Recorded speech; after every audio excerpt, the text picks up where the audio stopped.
Lecture બીજો છે, lecture બીજો ચેપ્ટર 6 બરાબર. લેક્ચર બીજો ચેપ્ટર 6 એમાં એક જો આ તાર છે, આ તારમાં પ્રવાહ આમ આવી જતો હોય તો આપણે ભણી ગયા આ અંગૂઠો પ્રવાહની દિશામાં રાખવાનો, જમણા હાથના અંગૂઠાનો નિયમ, અંગૂઠો પ્રવાહની દિશામાં, આંગળીઓ જે રીતે વીંટાય આમ, આ પ્રવાહ તમારી બાજુ આમાં આવે છે જુઓ, તો અંગૂઠો પ્રવાહની દિશામાં અને આંગળીઓ જે રીતે વીંટાય એ ચુંબકીય ક્ષેત્રની દિશા દર્શાવે આમ, એટલે ચુંબકીય ક્ષેત્ર આમ આવે અંગૂઠો પ્રવાહની દિશામાં. તો આમાં તમે દોરશો તો આમ આવશે બેટા, એક આવે. પછી એક બીજો આવે એ નિયમ, આમાં આપણે જરૂર નથી પડતી, આપણે જમણા હાથના સ્કૂલના નિયમનો જ ઉપયોગ કરીએ. આ પ્રવાહ આય તો આ તમારું સ્પર્શક દોરો તો એ સ્પર્શક તમારું ચુંબકીય ક્ષેત્ર બી દર્શાવે. હા, આ રેખાની દિશા દર્શાવી, આ ચુંબકીય ક્ષેત્ર બી આવે. પછી એક પેલું આવે, જો તમને સમજાવું, ચોથા ચેપ્ટરમાં આવે કે આ એન છે અને આ એસ છે, તો ચુંબકીય ક્ષેત્ર આમ આવે એન થી એસ તરફ, અને એની અંદર તમે આમ તાર મૂકો,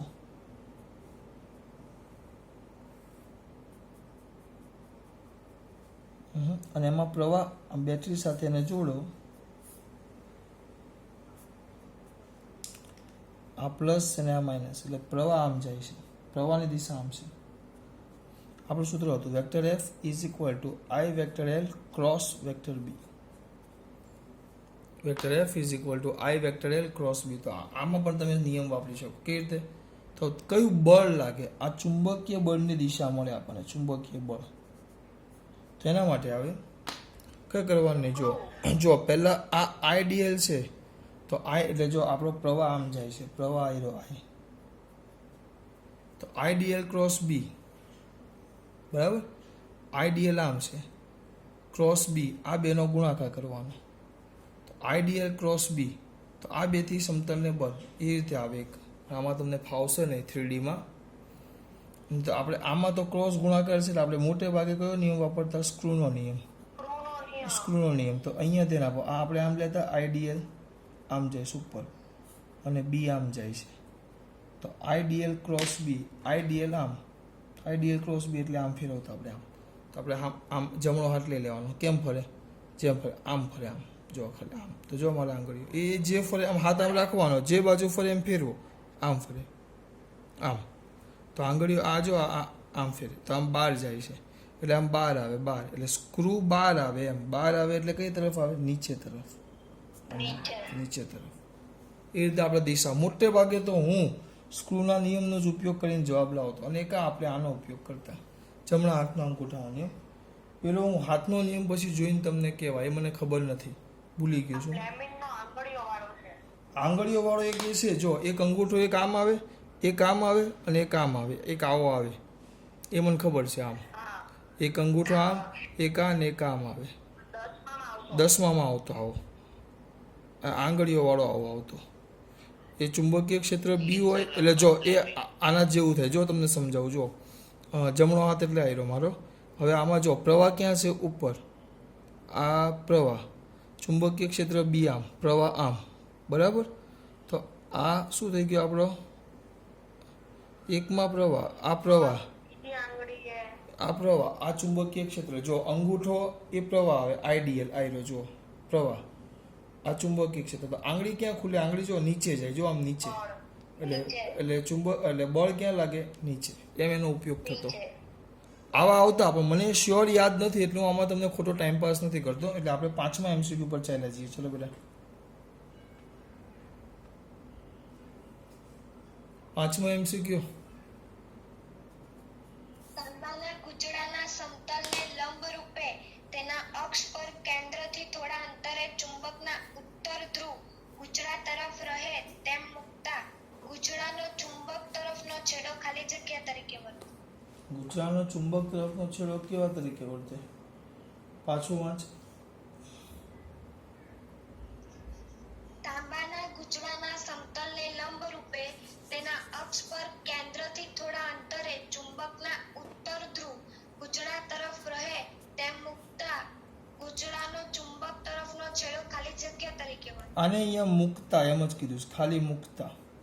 આકૃતિ પહેલા હું વિચારતો હતો આને ખાલી મૂકતા, દેર ઇઝ નો ગતિ, આને કોઈ ગતિ નથી કરાવતો, આને ખાલી મૂકે છે.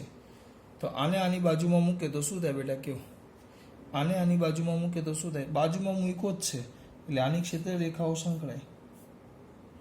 બસ આની સાથે ખાલી ક્ષેત્ર રેખાઓ સંકળાય, આની સાથે ફ્લક્સ સંકળાય. ફ્લક્સ એ અચળ છે, ફ્લક્સ અચળ છે એટલે કાંઈ ન થાય. જો આ ગતિ કરતો હોત ને ગતિ, તો ફ્લક્સ બદલાય.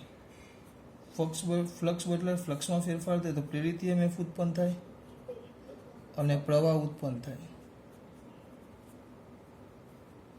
તો એવું કંઈક થાય, પણ આમાં એવું કંઈ થાય જ નહીં. તો આ છે ને આમાં પ્રવાહ ઉત્પન્ન થાય તો આ પોતે જ ચુંબક તરીકે વર્તે, ગજિયા ચુંબક તરીકે, પણ એવું થાય જ નહીં કારણ કે આ સ્થિર છે એટલે કોઈ ફરક પડે નહીં. આગળ છઠ્ઠું, જ્યારે ગુચડામાં વહેતા પ્રવાહનું મૂલ્ય વધતું હોય ત્યારે તેમાં ઉદ્ભવતા પ્રેરિત EMF ની દિશા મૂળ પ્રવાહની ખાલી જગ્યા.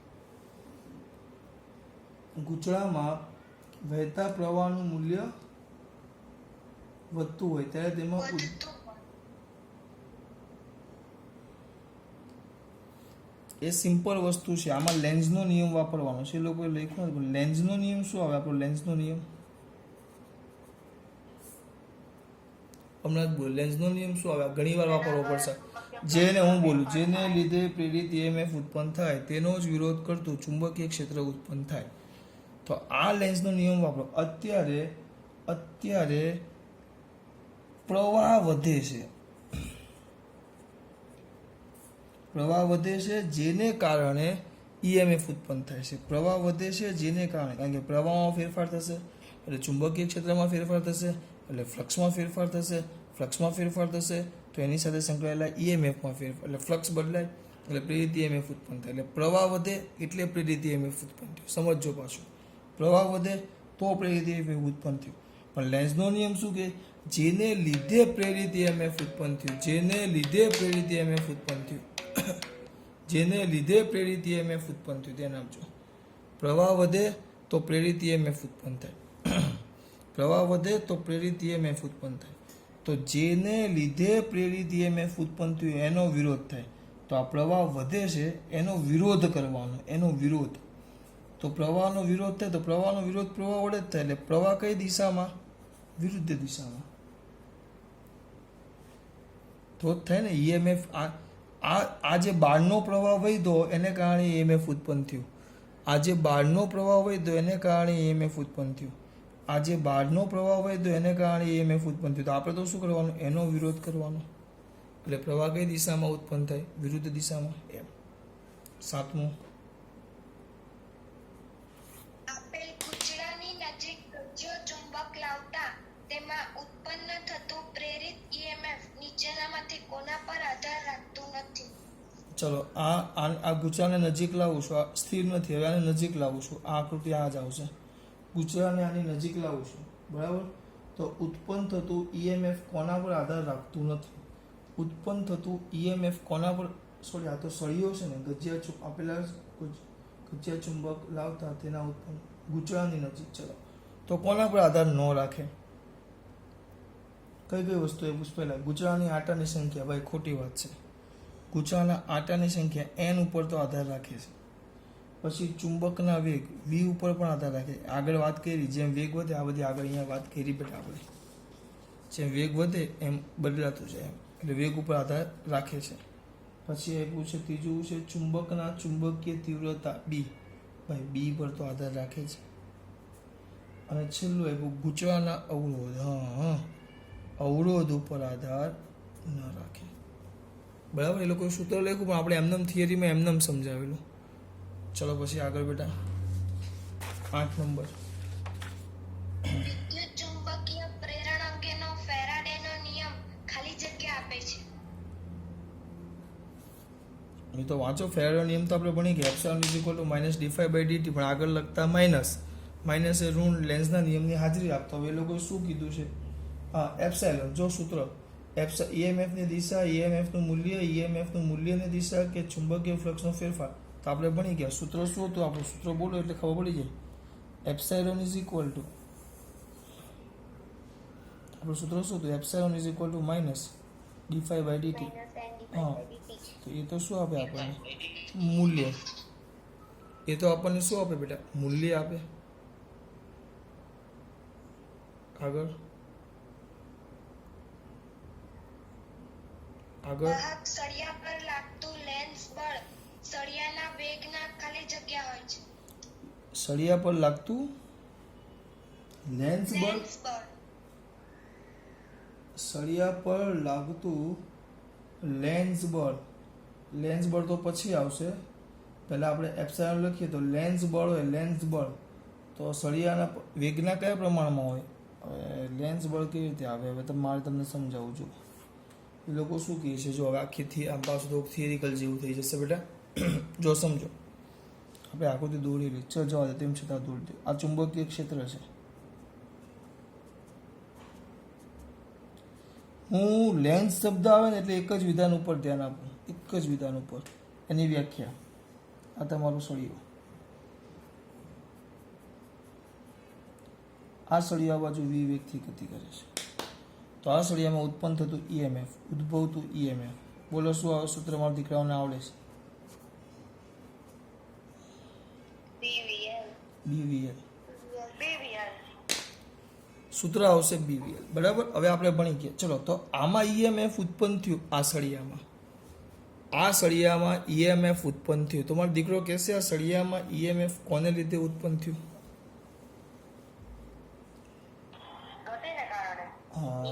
હા, ગતિને કારણે. આ ગતિને કારણે, સળિયાની ગતિને કારણે. આ સળિયાની ગતિને કારણે. નિયમ શું હોય? જેને લીધે પ્રેરિત EMF ઉત્પન્ન થાય, લેન્સનો નિયમ. જેને લીધે પ્રેરિત EMF ઉત્પન્ન થાય તેનો જ વિરોધ કરતું લેન્સ અને ચુંબકીય બળ એનો જ વિરોધ કરતું પ્રેરિત EMF ઉત્પન્ન થાય તેવી દિશામાં ચુંબકીય ક્ષેત્ર ઉત્પન્ન થાય. એ એનો નિયમ છે. તો ટૂંકમાં ઉત્પન્ન કોને કારણે થયું? વેગના લીધે. હવે આ ગતિ આમ કરે છે તો એના વિરુદ્ધ દિશામાં બળ લાગશે, લેન્સ બળ, જે એનો ગતિનો વિરોધ કરશે. તો આ બળ કોના સમપ્રમાણમાં હશે? જેટલો વેગ વધારે એટલું આ બળ વધારે. એટલે બળ એ વેગના સમપ્રમાણમાં હોય, એમ સમજવાનું છે. 10મો લેન્સનો નિયમ એ ખાલી જગ્યાનું કથન છે. લેન્સનો નિયમ એ ખાલી જગ્યાનું કથન છે. ઉર્જા સંરક્ષણનું. એ આપણે આખી થિયરીમાં જોઈ ગયા. ઉર્જા સંરક્ષણના નિયમનું કથન છે. કેમ? જો એકવાર યાદ કરી નાખું. આપણે ભણી ગયા. આ લૂપ છે, આ ચુંબક છે. આ ચુંબકનો N અને S છે. N છે આને ગતિ કરાવવા, તો આની સાથે આની ક્ષેત્ર રેખાવામાં આવે. તેને કારણે આમાં પ્રેરિત EMF ઉત્પન્ન થાય. જો પ્રેરિત EMF આપણે એવું ધારેલું કે સમઘડી દિશામાં ઉત્પન્ન થાય, સમઘડી, તો આ જે છેડો છે સાઉથ તરીકે વર્તે. તો N અને S તરફ આકર્ષણ બળ લાગે. આકર્ષણ બળ લાગે એટલે ચુંબક નજીક આવે. જેમ નજીક આવે એમ વધુ ફ્લક્સમાં ફેરફાર થાય. પ્રેરિત EMF ઉત્પન્ન થાય. વધુ બળ લાગે, ચુંબકને વધુ આકર્ષે, વધુ ગતિ કરે. ટૂંકમાં આ ચુંબક એકવાર ધક્કો મારીને છોડી દે તો આ ચુંબક અવિરતપણે પોતાની ગતિ ચાલુ રાખે. અને જો આની સાથે તમે પછી અવરોધ અને વાહકતા જોડેલો હોય તો અહીંયા તમને ઉષ્મા ઉર્જા મળે. તમે કાર્ય કર્યું એકવાર અને તમને અહીંયા સતત ઉર્જા મળે. આખી થિયરી આપણે ચલાવેલી છે, આ ખાલી યાદ કરાવું છું. તો આવું શક્ય નથી. આ તો ઉર્જા સંરક્ષણના નિયમનું શું થયું? ઉલ્લંઘન. જ્યારે ખરેખર એમ ન થાય. આ ચુંબક હોય, આ લૂપ એની સામે ચુંબક હોય. જો આ N અને S હોય ને તમે એને ગતિ કરાવો આમ, તો સામે કમ્પલસરી N જ ઉત્પન્ન થવો જોઈએ. એટલે પ્રવાહ વિષમઘડી દિશામાં ઉત્પન્ન થવું જોઈએ. જેને કારણે આ બંને વચ્ચે અપાકર્ષણ થાય. તમારે હવે આને નજીક લાવવું હોય એટલે આની સાથે સંકળાયેલા, આને નજીક લાવવો એટલે કે આની સાથે સંકળાયેલા ફ્લક્સમાં ફેરફાર કરવો હોય. નજીક લાવવો એટલે આની સાથે સંકળાયેલા ફ્લક્સમાં ફેરફાર કરવો હોય. આ અપાકર્ષણ છે. નજીક લાવવો એટલે આની સાથે સંકળાયેલા ફ્લક્સમાં તમારે ફેરફાર કરવો હોય. બરાબર? નજીક લાવો એટલે અપાકર્ષણ ફેરફાર કરવો હોય આની સાથે સંકળાયેલા ફ્લક્સમાં. તો આ અપાકર્ષણનો વિરોધ કરવા માટે તમારે કાર્ય કરવું પડે. એ કાર્ય કરો તો આ નજીક આવે. અને જો આની સાથે હવે અવરોધ જોડ નાખો, અવરોધ, તો એમાં ઉષ્મા ઉર્જા ઉત્પન્ન થાય R2RT અનુસાર. તો એ ઉષ્મા ઉર્જા ક્યાંથી આવી? એ આજે તમે કાર્ય કર્યું ત્યાંથી. એટલે આમાં ઉર્જા સંરક્ષણના નિયમનું પાલન થાય, જ્યારે આમાં થતું નથી. એટલે લેન્સનો નિયમ એ શું દર્શાવે બેટા? ઉર્જા સંરક્ષણના નિયમનું પાલન થતું દર્શાવે. બરાબર. ચલો હવે